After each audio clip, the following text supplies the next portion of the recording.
ભારત સરકારના વિચરતી વિમુક્ત જાતિના વેલફેર બોર્ડના સભ્ય શ્રી ભરતભાઈ પટણીએ બોરસદ ચોકડી ખાતે ખુલ્લી થયેલ સરકારી જમીનની મુલાકાત લીધી। ગત દિવસોમાં જિલ્લા વહીવટી તંત્ર દ્વારા બોરસદ ચોકડી ખાતે સરકારી જમીન ઉપર થયેલ ગેરકાયદેસર બાંધકામ તથા દબાણને દૂર કરવા માટે હાઈકોર્ટના હુકમને આધીન કાયદાકીય કાર્યવાહી હાથ ધરવામાં આવી હતી, જે અન્વયે દબાણ દૂર કરાયા હતા। દબાણ દૂર કરતા વિસ્થાપિત થયેલા લોકોને મળવા અને દૂર કરવામાં આવેલ દબાણોના નિરીક્ષણ માટે ભારત સરકારના વિચરતી વિમુક્ત જાતિના વેલફેર બોર્ડના સભ્ય શ્રી ભરતભાઈ પટણીએ આણંદ જિલ્લાની બોરસદ ચોકડી ખાતે થયેલ સરકારી ખુલ્લી જમીનની મુલાકાત લીધી હતી। આ મુલાકાત દરમિયાન સભ્ય શ્રી ભરતભાઈ પટણીએ અસરગ્રસ્ત લોકોને મળી તેમને હૈયાધારણા આપતા જણાવ્યું હતું કે લોકોની આસ્થાને ઠેસ ન પહોંચે તથા માન સન્માન જળવાય તે રીતે મંદિરને યોગ્ય જગ્યાએ પુનઃસ્થાપન કરવાની કાર્યવાહી કરાશે।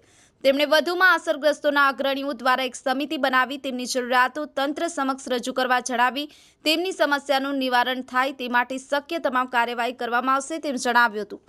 આ વેળાએ જિલ્લા કલેક્ટર શ્રી પ્રવીણ ચૌધરી, જિલ્લા વિકાસ અધિકારી શ્રી મિલિંદ બાપાના, જિલ્લા પોલીસ અધિક્ષક શ્રી ગૌરવ જસાણી, નિવાસી અધિક કલેક્ટર શ્રી આર.એસ. દેસાઈ, નાયબ પોલીસ અધિક્ષક શ્રી પંચાલ, પ્રાંત અધિકારી શ્રી મયુરભાઈ પરમાર ઉપસ્થિત રહ્યા હતા।